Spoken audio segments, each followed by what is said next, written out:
how did my mother-in-law's favorite threat become her worst nightmare? My mother-in-law, Donna, moved in with us after she sold her house, claiming she needed time to find a new place, but immediately started using the same threat every time she didn't get her way. "If you don't like how I do things, I'll just leave," she'd say, knowing we'd panic because she watched our kids while we worked. She figured out this weapon on day 3 when I asked her not to rearrange my kitchen, and she grabbed her suitcase saying, "I guess I'm not welcome here." My husband Carl begged her to stay, and she smirked, knowing she'd found her power move. From then on, everything became a hostage situation. When I asked her not to give the kids candy before dinner, she'd say, "Maybe I should just go stay with your brother." When Carl mentioned she'd used all the hot water, she'd start packing dramatically. I know when I'm not wanted. We'd always cave because we needed her help with childcare, and she knew it. She started getting bolder with her demands. She wanted the master bedroom because her back hurt. "Give me the room or I'm leaving tomorrow." We moved into the small guest room. She wanted to control the grocery shopping because she didn't like my cooking. "Let me handle the food or I'll find somewhere else to live." I watched her buy nothing but processed meals while my kids ate garbage. She'd invite her friends over without asking, and when we said we needed quiet for work, she'd call her sister loudly saying, "I'm looking for a place to stay, they don't want me here." The sister would call Carl and guilt him about his poor mother being homeless. She redecorated our entire living room with her tacky furniture, putting our stuff in storage. When I protested, she was already on the phone with moving companies. "Yes, I need to ship my things to Florida. I'm not welcome here anymore." Carl would panic and tell me to just let her have her way. 2 years this went on. 2 years of being held hostage in our own home by someone who contributed nothing but demanded everything. She didn't pay rent, didn't buy groceries, didn't even clean up after herself. But somehow we were supposed to be grateful she graced us with her presence. She'd tell everyone we begged her to stay, and she was doing us this huge favor. The breaking point came when she decided my daughter Megan couldn't go to her friend's birthday party because she didn't approve of the family. They were wonderful people, but Donna thought they were beneath us. Megan was crying, and I said she was going to the party.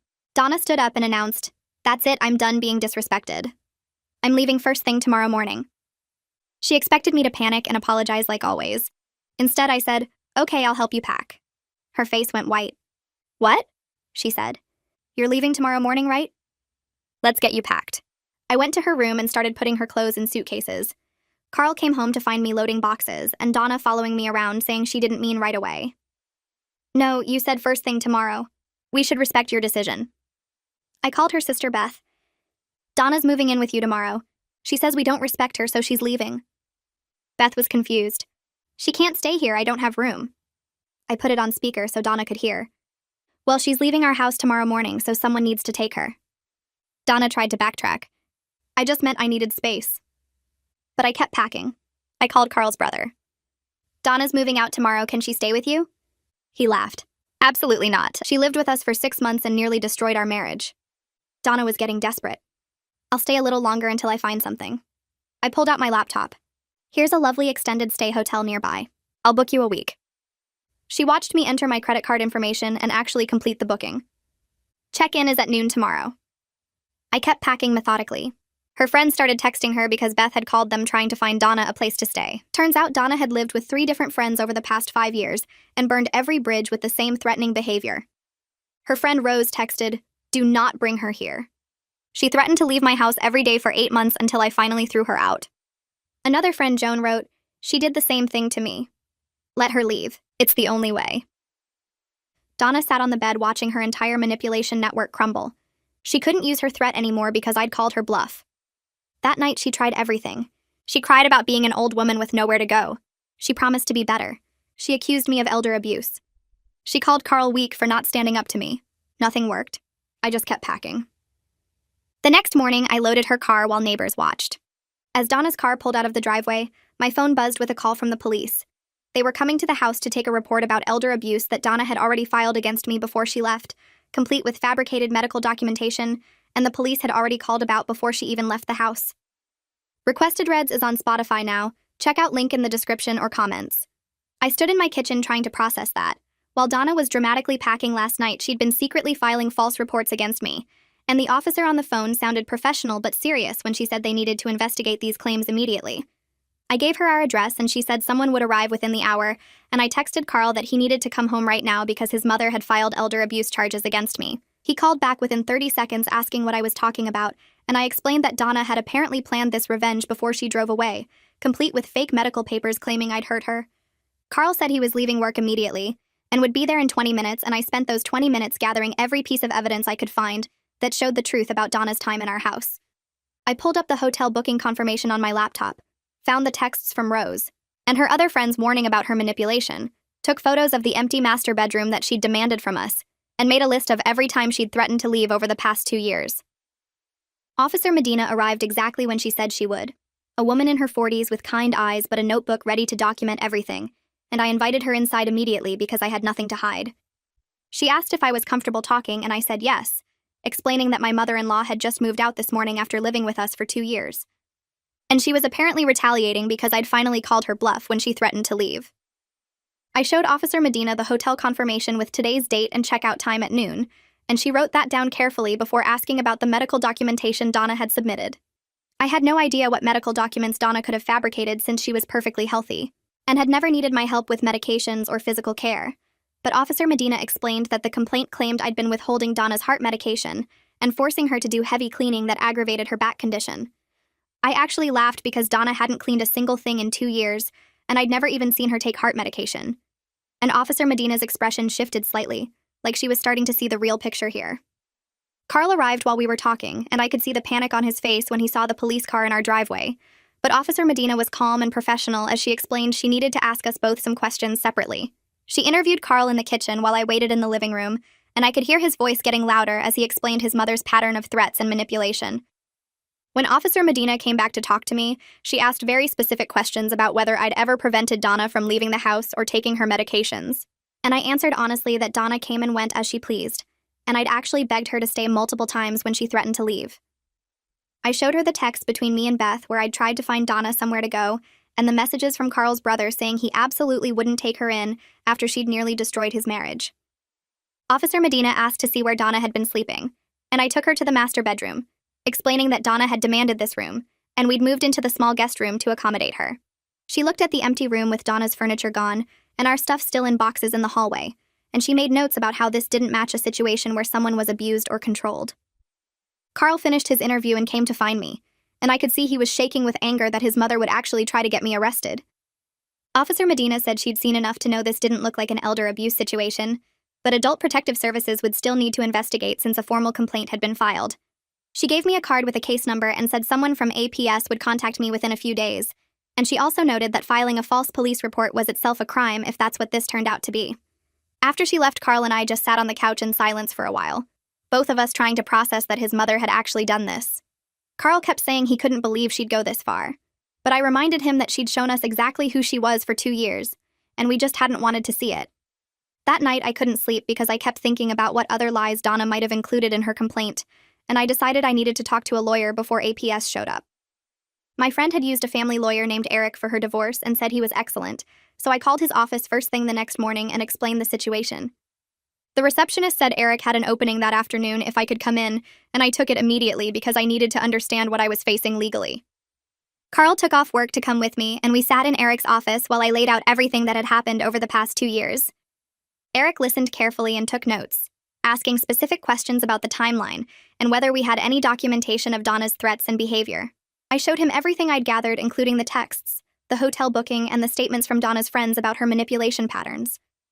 Eric reviewed the police report that Officer Medina had filed, and his eyebrows went up when he read about the fabricated medical documents Donna had submitted. He explained that creating false medical records was actually a serious crime, and the fact that Donna had filed the complaint before she even left our house proved this was retaliation, rather than genuine concern for her safety.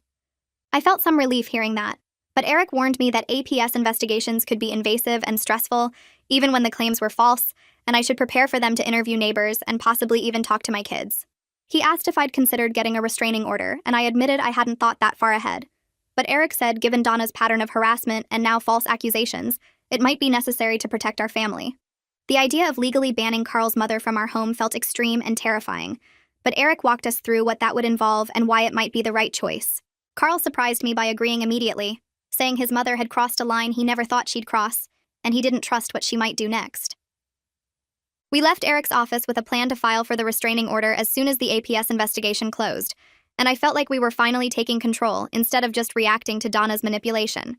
The next week, Carl and I toured 3 different daycare centers before we found Little Sprouts Learning Center on the east side of town.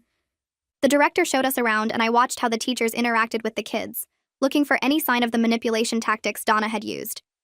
Instead, I saw trained professionals who redirected behavior calmly and explained things to the children at their level without threats or guilt trips. Megan and Mackenzie came with us for the trial day, and within an hour, Megan was playing blocks with 2 other girls her age, while Mackenzie painted at an easel without anyone hovering over her criticizing her technique. The first week cost $800, which was way more than we'd budgeted for, but watching my kids actually excited to go somewhere in the morning made every dollar worth it. They came home talking about their teachers and the activities instead of reporting what Grandma said they did wrong or what rules Grandma made up that day. 2 days after the kids started daycare, I opened my work email and found a message from an address I didn't recognize with the subject line, "What you've done to this family." I almost deleted it as spam, but something made me open it, and there was a 3-page rant from Donna about how I poisoned Carl against her and destroyed their relationship. She wrote that I was jealous of her bond with her son and couldn't stand that he loved his mother more than me. She said I manipulated him into throwing her out, and now she was alone with nowhere to go because of my cruelty. The email went on and on about how she sacrificed everything to help us with childcare, and this was how we repaid her kindness. I forwarded it to Eric immediately without even finishing reading it because my hands were shaking too much. He called me within 20 minutes and told me this was perfect evidence of ongoing harassment that would strengthen our restraining order case. He said to save any future emails but not respond to them because engagement was what she wanted, and silence would drive her crazy. Beth called me that afternoon and said she'd been thinking about the restraining order hearing and wanted to help. She asked if I needed anyone to testify about Donna's history, and I told her that would be incredible if she was willing. She said she'd write up a statement about the 8 months Donna lived with her family, and the same exact manipulation patterns she used. 2 hours later, my email dinged with a 10-page document from Beth detailing how Donna moved in, claiming she just needed a few weeks after a breakup, but immediately started using threats to control their household. Beth wrote about how Donna took over their guest room and refused to look for her own place, then started demanding they rearrange their schedules around her needs. She described the same "I'll just leave" threat every time Beth tried to set any boundary, and how her husband nearly divorced her because the stress of managing Donna was destroying their marriage. Reading Beth's statement made me cry because it was like reading my own experience written by someone else. The same threats, the same manipulation tactics, the same guilt trips about being unwanted and unloved. Beth wrote that she finally threw Donna out after Donna called the police claiming Beth was stealing from her, which turned out to be completely false but caused Beth months of stress dealing with the investigation. Jeremy also agreed to testify and sent his own statement about the 6 months Donna lived with him and his wife, describing how she nearly destroyed their marriage with constant manipulation and boundary violations. The week before the hearing, Donna's friends started calling Carl's phone trying to guilt him into dropping the restraining order. His phone rang at dinner, and it was someone named Grace who said she'd known Donna for 30 years and couldn't believe Carl would do this to his own mother. Carl put the phone on speaker so I could hear and calmly explained that his mother filed false abuse charges and harassed us repeatedly after we helped her move out. Grace tried to argue that Donna was just hurt and scared, but Carl told her the facts of what happened and said he needed to protect his family. She hung up angry, but Carl handled it without caving to the pressure. Another friend called the next day with the same guilt trip, and Carl gave the same calm explanation of the timeline and evidence. I watched him stand firm against people who'd known him since childhood, and felt proud of how much he'd grown in just these few weeks. That night after the kids went to bed, Carl told me he'd been seeing a therapist for the past 2 weeks. He said he found someone who specialized in family dynamics and manipulation, and had been working through his childhood conditioning. His therapist helped him understand that his mother trained him from a young age to always prioritize her feelings over his own needs, and that protecting our children from her manipulation was actually the most loving thing he could do. Carl said he'd spent his whole life being terrified of his mother's disapproval, and it was like breaking an addiction to finally choose his own family first. He cried while he told me this, and I held him while he processed decades of guilt and obligation that his mother had weaponized against him. Eric called 3 days before the hearing to tell us Donna had filed a counterclaim. She was demanding we pay her $60,000 for the 2 years of childcare she provided, claiming we owed her $30 per hour for watching the kids. Eric actually laughed when he read it to me because Donna was essentially admitting she was compensated with free housing, utilities, food, and living expenses for 2 years. He said this completely undermined her abuse claims because she was acknowledging she received substantial value for her childcare instead of being exploited. The counterclaim would actually help our case because it showed Donna's real motivation was financial and retaliatory rather than genuine concern about abuse. The morning of the hearing, I put on the navy dress I'd bought for job interviews, and Carl wore his good suit. We met Eric outside the courthouse at 8:30, and he reviewed the evidence one more time. He had 3 binders organized with tabs for the hotel booking, the text messages from Donna's friends, Beth and Jeremy's statements, the APS investigation results, and Donna's harassing emails. We walked into the courtroom, and Donna was already sitting at the other table with a lawyer who looked about 25 years old. She was wearing a black dress and had her hair done like she was going to a funeral, playing up the grieving mother angle.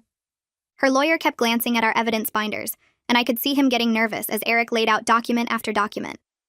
The judge came in and we all stood. Then she told us to sit and explain why we were seeking the restraining order. Eric presented our case methodically, starting with the 2-year timeline of Donna living with us and using threats to manipulate our household. He showed the judge examples of Donna's escalating demands and how she weaponized the threat of leaving to control everything from our bedroom to our food to our children's activities. The judge listened carefully and took notes while Eric walked through the evidence. Then Eric presented the evidence of Donna pre-filing the abuse complaint before she even left our house, which proved it was retaliation rather than genuine concern. Donna's lawyer tried to object, but the judge told him she wanted to hear the full presentation before arguments. Eric showed the texts from Donna's friends warning us about her manipulation patterns and confirming she'd used the same tactics in their homes. He presented the APS investigation results showing no evidence of abuse or neglect. Then he presented Donna's harassing emails and her counterclaim demanding payment for childcare as evidence of ongoing harassment and financial motivation. Beth took the stand and the judge swore her in. She testified about the 8 months Donna lived with her family and the identical manipulation patterns. Beth described how Donna used the threat of leaving every single day to control their household decisions, and how she refused to look for her own place despite claiming she was desperate to leave. The judge asked Beth pointed questions about whether Donna had a history of making false claims when she didn't get her way. Beth explained that Donna filed a false police report claiming Beth was stealing from her when Beth finally set boundaries and forced her to move out. The judge wrote this down and asked if the police investigated those claims. Beth said yes, and the investigation found no evidence of theft, but it cost her thousands in legal fees and months of stress. The judge asked if Donna ever apologized for the false accusations, and Beth said no. Donna just moved on to the next family member who would take her in. Jeremy testified next about the 6 months Donna lived with him and his wife. He described how his mother used threats to control every aspect of their household, from what they ate to when they could have friends over to how they spent their money. Jeremy's voice cracked when he talked about how his wife almost left him because the stress of managing his mother's manipulation was destroying their marriage. He said his mother would threaten to leave if they didn't do exactly what she wanted, but then refused to actually look for her own place. The judge asked if his mother ever contributed financially during those 6 months, and Jeremy said no. She claimed she couldn't afford rent, but somehow had money for shopping and her hair appointments. His wife had submitted a written statement that Eric handed to the judge describing the psychological toll of living under constant threat of abandonment. The judge read it carefully, and I could see her expression shift from neutral to concerned as she absorbed the pattern across multiple family members. When it was my turn to testify, I walked to the stand and the judge swore me in. My hands were shaking, but I kept my voice steady as I explained the 2 years of escalating demands and threats. I focused on specific examples like how Donna demanded our master bedroom, and we moved into the guest room to avoid her leaving. I described how she controlled our grocery shopping and fed our kids processed food while claiming my cooking wasn't good enough. I explained how she redecorated our entire living room with her furniture and put our belongings in storage, threatening to leave if we protested. The judge asked me directly if I ever prevented Donna from leaving, and I answered honestly that I begged her to stay multiple times because we were terrified of losing our childcare and having her turn the family against us. I told the judge about the breaking point with Megan's birthday party and how I finally called Donna's bluff by helping her pack. The judge asked what happened next, and I described finding out about the pre-filed abuse complaint and the fabricated medical documentation. She asked if I had any idea why Donna would file false charges, and I said because I stopped letting her manipulate us, and she wanted revenge. Eric stood and addressed the judge, pointing to the timeline in his documents showing Donna filed her complaint 2 days before she left our house. The judge's expression shifted as she examined the dates, then looked at Donna's lawyer with raised eyebrows. Donna's lawyer tried to argue that his client was planning ahead because she feared retaliation, but Eric interrupted with the hotel booking confirmation showing I paid for Donna's room myself. The judge asked Donna's lawyer directly how filing false abuse charges before leaving showed genuine fear rather than planned revenge, and he stumbled through an answer about protective measures that made no sense. The courtroom was silent as the judge made notes, and I could see Donna shifting in her seat, realizing her timeline didn't support her story at all. The judge called Donna to the stand and she walked up slowly, dabbing at her eyes with a tissue. She started crying immediately about being thrown out with nowhere to go, describing how cruel I was and how she had no family support. The judge let her talk for a few minutes, then asked her specific questions about the abuse allegations in her medical documents. Donna said I withheld her heart medication for 3 days, but the judge asked which medication and Donna couldn't name it. The judge asked about the excessive physical labor claim, and Donna said I made her clean the entire house daily. But then the judge asked why the police report from the home visit described the house as messy if she was forced to clean it constantly. Donna's face went red and she changed her story, saying she meant I made her cook elaborate meals, but the judge pointed out that her original complaint said I wouldn't let her in the kitchen. Each answer contradicted something else she'd claimed, and I watched her lawyer put his head in his hands as his client destroyed her own credibility. The judge asked about the fabricated medical documents showing injuries from physical abuse, and Donna insisted they were real. But when the judge asked which doctor examined her, Donna said she couldn't remember the name or location of the office. The judge held up the medical documents and asked Donna directly who helped her create them, because they were clearly fake. Donna's mouth opened and closed, but no sound came out, and the judge waited patiently for an answer that never came. The silence stretched for almost a minute before Donna finally said she didn't understand the question, which made the judge's expression harden. The judge explained slowly that filing false medical reports is a crime, and she was considering referring this case to the prosecutor's office for criminal charges. Donna started crying harder and said she just wanted her family back, completely abandoning her abuse story, and her lawyer requested a brief recess that the judge denied. The judge said Donna had wasted enough of the court's time with lies and manipulation, and she wanted to finish this hearing today. 3 hours after we started, the judge announced her decision. She granted our restraining order for 1 year, stating clearly that Donna had shown a pattern of manipulation and revenge across multiple family members. The judge said Donna's pre-filed complaint proved she planned retaliation before leaving. Her contradictory testimony showed she was lying about abuse, and the fabricated medical documents demonstrated she was willing to commit crimes to punish us for setting boundaries. The order required Donna to stay at least 500 feet from our home and have no contact with us except through lawyers. Carl grabbed my hand so tight it hurt, and I could feel him shaking next to me as the judge read the terms. Donna jumped up from her seat and started screaming that we'd regret this, and she'd make sure everyone knew what terrible people we were. Her lawyer tried to pull her back down, but she kept yelling about how ungrateful Carl was and how I'd poisoned him against her. The judge banged her gavel 3 times and threatened Donna with contempt of court, warning that any violation of the restraining order would result in immediate arrest. The bailiff moved closer to Donna and she finally sat down, but I could see her glaring at us with pure hate. The judge added that given Donna's outburst, she was also ordering a mental health evaluation before any future contact with the grandchildren could be considered, which made Donna start crying again, but quietly this time. We walked out of the courthouse into bright sunlight and Carl completely broke down on the steps. He sat down hard and put his face in his hands, sobbing so hard his whole body shook. I sat next to him and put my arm around his shoulders while he cried, not caring that people were walking past and staring. He kept saying he was scared the judge wouldn't believe us and we'd be stuck dealing with his mother forever, but now we had legal protection and proof we weren't crazy. I told him we'd won because we had truth on our side, and he nodded but couldn't stop crying. Beth came over and hugged both of us, telling Carl he did the right thing protecting his family, and Jeremy stood nearby looking relieved but sad.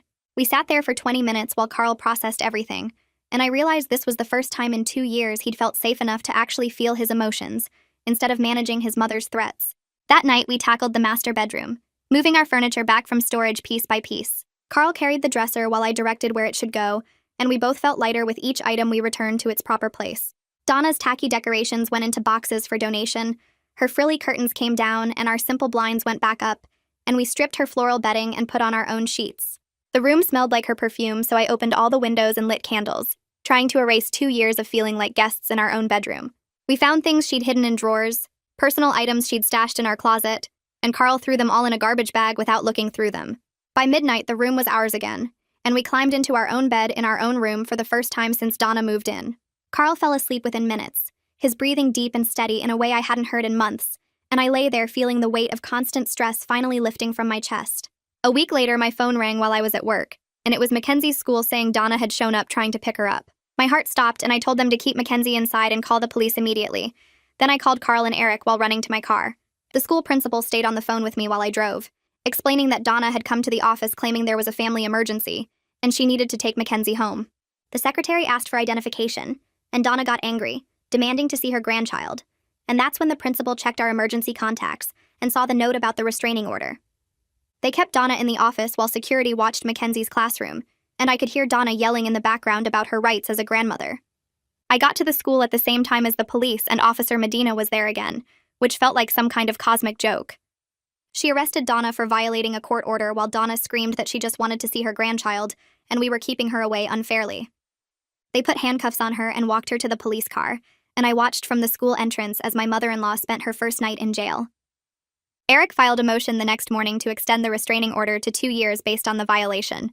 Donna's lawyer tried to argue she just wanted to see her grandchildren and didn't understand the restrictions, but the judge looked at the school's statement showing Donna was told about the restraining order and became aggressive.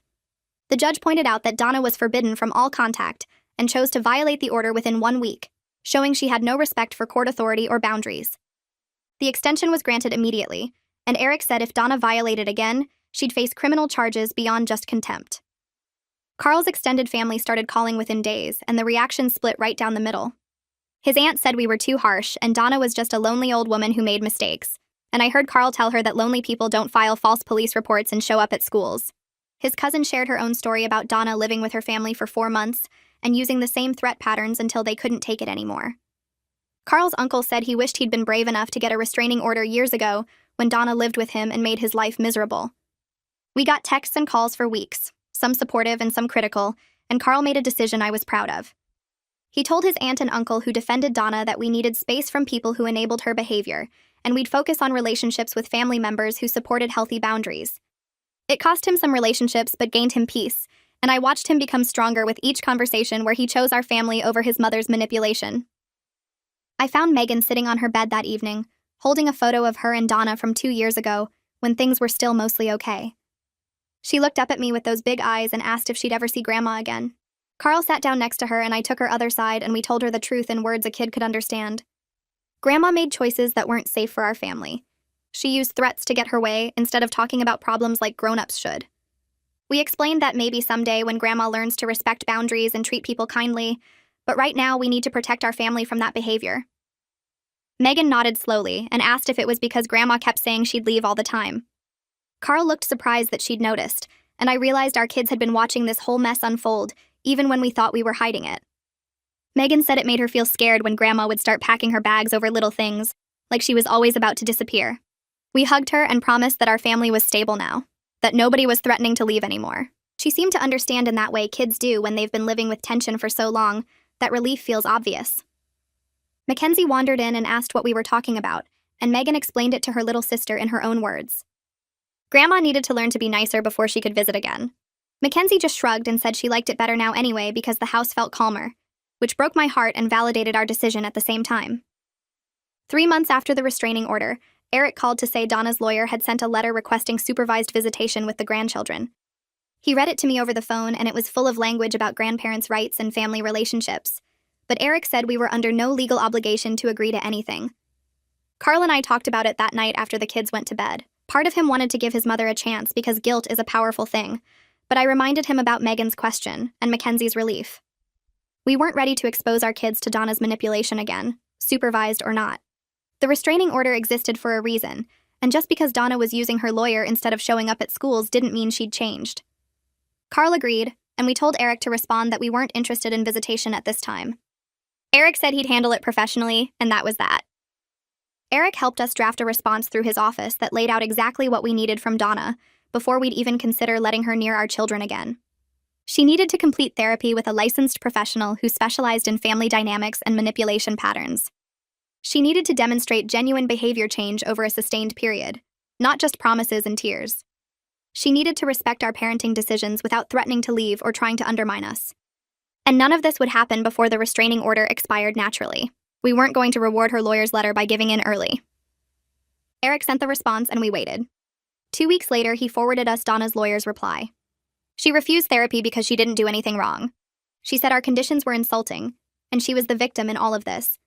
She claimed we were keeping her grandchildren from her unfairly, and she wouldn't jump through hoops to see her own family.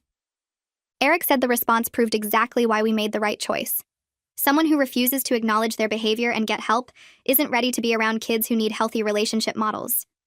We filed the letter away as evidence in case we needed to renew the restraining order later. Carl kept going to his therapy appointments every week, and I watched him get stronger each time.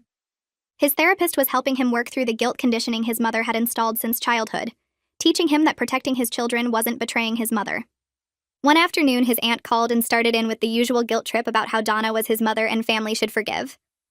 I heard Carl take a deep breath, and then he said something that made me stop washing dishes to listen. He told his aunt that he loved his mother, but he wouldn't sacrifice his children's well-being to manage her feelings. He said his kids deserved to grow up without manipulation and threats hanging over their heads. His aunt tried to argue, but Carl stayed calm and firm, explaining that enabling Donna's behavior for decades was exactly why she never learned to treat people with respect. He said he was breaking that cycle, and if his aunt couldn't support healthy boundaries, then they needed space from each other too. He hung up and looked at me with this expression of pride mixed with sadness. I told him I'd never been more proud of his growth, and he said it felt scary, but right. 6 months after Donna left, our lives had completely transformed. The kids were thriving at Little Sprouts Learning Center, coming home every day with artwork and stories about their friends.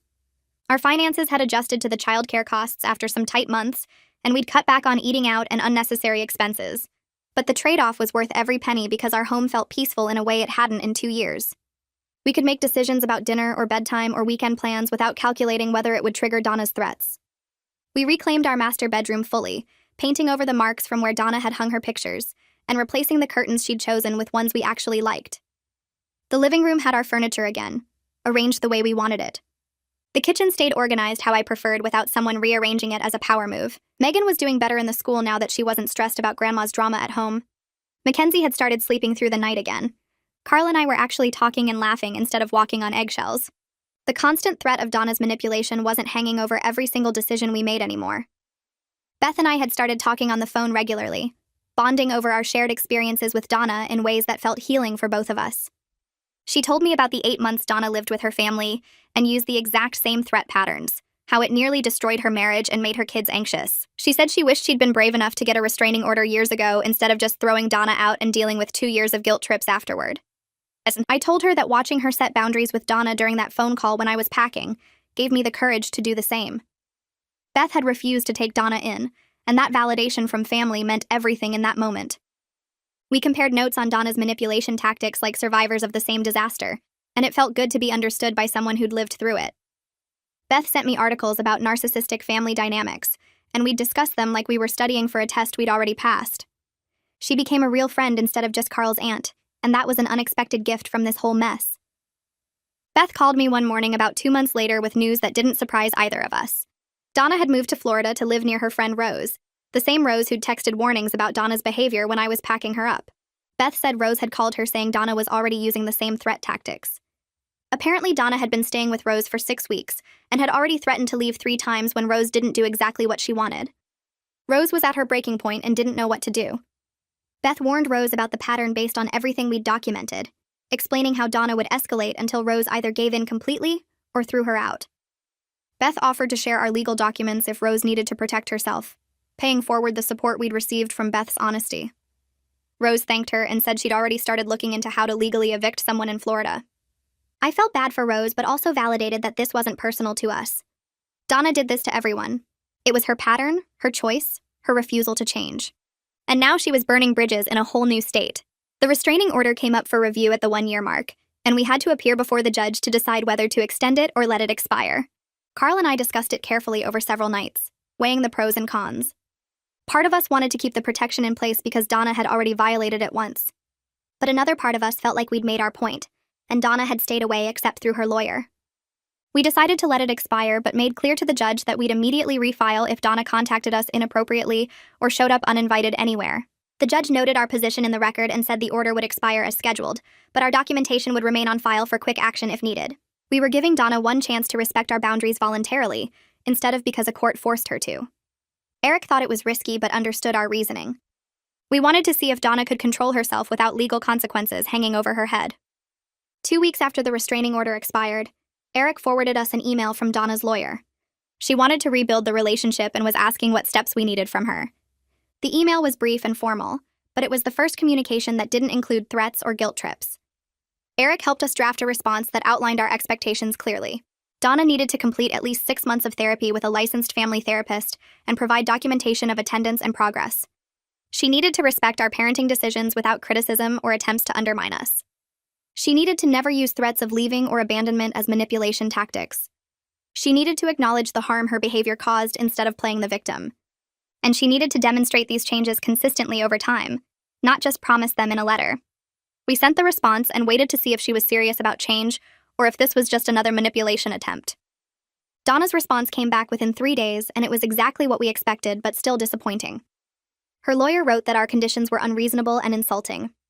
Donna said she wouldn't jump through hoops to see her own grandchildren. She claimed she'd done nothing wrong, and we were the ones who needed to apologize for how we treated her. She said therapy was for people with problems, and she wasn't going to pretend she had problems just to satisfy our demands. The email ended with a veiled threat about grandparents' rights and how she had legal options if we continued to keep her from her family. We didn't respond. Eric filed the email as evidence in case we needed to renew the restraining order, creating a paper trail of Donna's refusal to change or take responsibility. We weren't surprised by her response, but it still hurt Carl to see his mother choose her pride over a relationship with her grandchildren. He said it made the decision easier, though, knowing she'd rather be right than be in their lives. Looking back now, I can see how those months after the restraining order expired became about Carl finding his own peace with everything. He stopped checking his phone every time it buzzed, hoping it might be his mother finally understanding what she'd done. He stopped explaining to people why we had to cut her off. One night, while putting Megan to bed, she asked if he missed his mom, and he sat on the edge of her bed for a long time before answering. He told her that he tried to help his grandmother change, but she has to want it for herself, and sometimes the best thing you can do for someone is let them figure out their own life. He started focusing all his energy on being present with our kids, making sure they understood that love shouldn't come with threats or conditions. He'd take them to the park and actually play with them instead of sitting on his phone worrying about his mother. He coached Mackenzie's soccer team and never missed one of Megan's piano recitals. He was breaking a cycle that had run through his family for who knows how many generations, and I watched him become lighter without that weight on his shoulders. A year and a half after Donna left, my phone rang from a Florida number I didn't recognize. It was Rose calling to tell me that Donna had some kind of minor health scare. Nothing serious, but she'd been asking for Carl. Rose sounded tired and said Donna was fine, but kept saying she needed to talk to her son. I handed the phone to Carl and watched his face go through about 5 different emotions before he agreed to one call with clear boundaries. He dialed Donna's number and put it on speaker so I could hear. The first thing out of her mouth was how she almost died and none of her children even cared enough to check on her. Carl stayed calm and asked what actually happened. She'd had some chest pain that turned out to be heartburn, but she went on and on about how scared she was and how alone she felt. Then came the guilt trip about how he abandoned her when she needed him most, how she raised him better than this.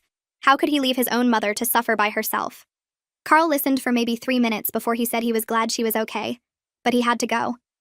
She started raising her voice saying he couldn't just hang up on her like this, but he ended the call and blocked her number. His hands were shaking a little, but he looked relieved instead of guilty. 2 years after Donna moved out, we decided to celebrate by doing something we never could have done when she lived with us. We took the kids on a beach vacation to the Outer Banks, staying in a little rental house right on the water. The whole trip cost less than what we would have spent feeding Donna for 3 months. Megan and Mackenzie ran around on the sand and built castles and collected shells like normal happy kids. We ate ice cream for breakfast one day just because we could. Carl taught them both how to body surf, and I watched him laugh harder than I'd heard in years. One evening, while the kids were hunting for crabs, Carl mentioned that they barely talk about their grandmother anymore. Megan had asked about her maybe twice in the past 6 months, and Mackenzie seemed to have mostly forgotten about her. It felt both sad and healthy at the same time. Sad because kids shouldn't have to lose their grandmother, but healthy because they weren't growing up around someone who taught them that love meant manipulation. About a month after we got back from vacation, Jeremy called Carl sounding stressed. Donna had apparently contacted him asking if she could move in again, saying Florida wasn't working out and she needed family. Jeremy told us he said no immediately and gave her information about senior housing resources in the area.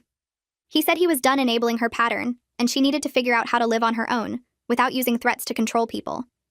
Carl's whole family seemed to finally be on the same page about not giving in to her anymore. Beth had stopped answering her calls entirely. Jeremy refused to let her stay even for a visit. The family was united in forcing Donna to deal with the consequences of burning every bridge she'd ever had. 3 months later, we got a letter in the mail from someone named Dr. Grace Baker. She introduced herself as Donna's therapist and said Donna wanted to rebuild her relationship with us. The letter asked if we'd be willing to participate in some family therapy sessions to work on reconciliation. I read it 3 times trying to figure out if this was another manipulation tactic. Carl and I talked about it for over a week, going back and forth about whether we should even consider it. Eric thought it could be a trap, but said if we decided to try it, we should set very strict ground rules. We finally agreed to try exactly 2 sessions with the understanding that we'd leave immediately if Donna started using her old manipulation tactics. I called Dr. Baker back and laid out our conditions. She had to respect that we'd walk out if Donna played the victim or refused to take responsibility. Dr. Baker said she understood and scheduled us for the following Tuesday. The therapy office was in a plain building near downtown, the kind of place that tried too hard to look calming with its beige walls and nature photos. Donna was already sitting in Dr. Baker's office when we arrived, and she looked older than I remembered. Thinner, too. The session started tense, with nobody really knowing what to say. Dr. Baker did most of the talking at first, explaining how family patterns develop and how threats can damage relationships over time. Then she asked Donna to talk about why she used the leaving threat so often. Donna was quiet for a long time before she finally spoke. She said she was scared of being unwanted and alone, and threatening to leave gave her some control over when people would reject her. It was the first time I'd ever heard her admit that her behavior was about her own fears, instead of blaming everyone else. Dr. Baker asked her what she thought the threats actually created, and Donna said quietly that they probably pushed people away faster. Carl asked her why she filed the false abuse report, and Donna actually admitted she did it because she was angry and wanted to hurt me. The session ended with Dr. Baker saying this was good progress, but I left feeling cautiously hopeful at best. The second session the following week went completely differently. Donna started by saying she'd been thinking about everything, and she felt like we made her feel unwanted by not accepting how she did things. Dr. Baker tried to redirect her, but Donna kept talking over her, listing all the ways we'd been ungrateful and difficult. She said if we'd just let her be herself and stopped criticizing everything, none of this would have happened. Carl stayed calm and told her that her threats created the exact abandonment she was afraid of, and until she could take responsibility for her own actions instead of blaming us, nothing would change. Donna got defensive and said she shouldn't have to change who she is just to have a relationship with her grandchildren. I stood up and said we were leaving. Dr. Baker didn't try to stop us. Donna called after us that we were proving her point about not accepting her, but we walked out and drove home in silence. Dr. Baker called me 2 days later and apologized. She said Donna wasn't ready for genuine reconciliation and was still stuck in victim thinking. She'd made some progress in the first session, but couldn't maintain it when faced with actually taking responsibility. Dr. Baker said she'd continue working with Donna individually, but recommended we pause any contact until Donna demonstrated real sustained change through therapy, which might never happen. I thanked her for being honest instead of pushing us to keep trying for the sake of trying. Carl seemed relieved that a professional confirmed what we already knew. We decided to move forward with our lives and let Donna figure out her own path. 3 years after Donna moved out of our house, we were genuinely happy in a way we hadn't been in a long time. Our family felt stronger and healthier. Carl had built real relationships with his siblings based on mutual respect instead of shared guilt about their mother. Jeremy and his wife came over for dinner regularly, and we actually enjoyed spending time together. Beth and I texted often, and she'd become like the mother figure I never had. The kids were growing up learning that love doesn't include manipulation or threats, that boundaries are healthy, that you don't have to accept bad treatment from family just because they're family. Megan was doing great in the school and had good friends whose parents we actually knew and liked. Mackenzie was confident and happy and never walked on eggshells anymore. Carl and I had reclaimed our master bedroom and our living room and our kitchen and our entire lives. We made decisions based on what was best for our family instead of managing someone else's emotions.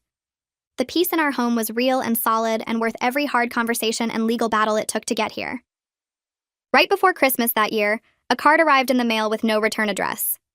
Inside was a simple message in Donna's handwriting saying she hoped we were well and she missed the kids. That was it. No guilt trips about being alone during the holidays, no threats or manipulation, no demands to see them or accusations about keeping them from her.